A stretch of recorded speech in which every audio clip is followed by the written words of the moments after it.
Gubuk Asmara Banyumasan yo. Langsung senyarangan Teguh Audio Production ingkang miji saking tlatah Babatan Purwokerto Kabupaten Nganjuk Jawa Timur Indonesia. Yo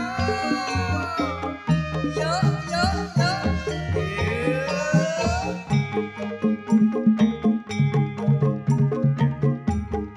Yang lewat aku kelingan gubuk kae biyen aku leren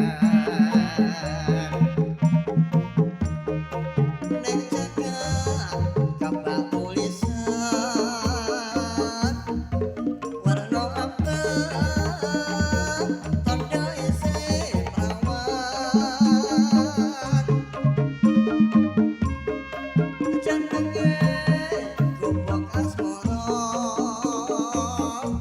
biyen kae marang wantu tresno tanpa bantal tanpa krasa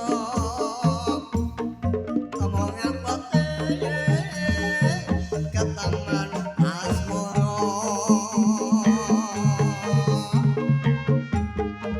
Gubuk kae nyimpenwati nganti besok ora bakal lali.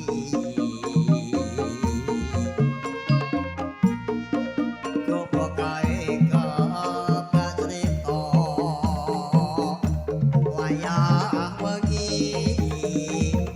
nganti gagat rina. Caketan sajroning ati datang nonton saya merhati. Aku kowe dadi garwa mergo leren ning Gubuk Asmara. Iya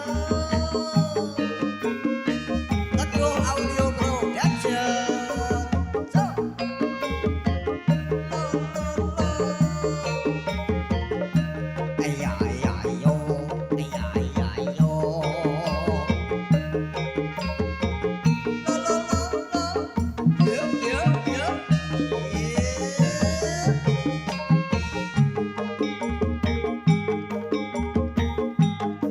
Yen lewat aku kelingan gubuk kae biyen tanggo-tanggo leren ning cekak gambar tulisan warna abang tanda isi perawan jenenge Gubuk Asmara biyen kae marang wantu tresno tanpa bantal tanpa krasa omong apote ye ye ye ke taman asmara. Gubuk kae nyimpenwati nganti besok ora bakal lali. Gubuk kae kebak crita wayah wengi nganti gagat rina.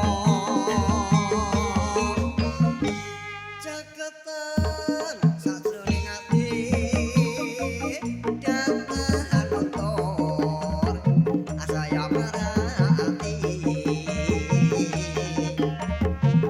Aku kowe dadi garwa mergo leren ye ye ye ning Gubuk Asmara. Yo yo yo matur sembah nuwun Gubuk Asmara.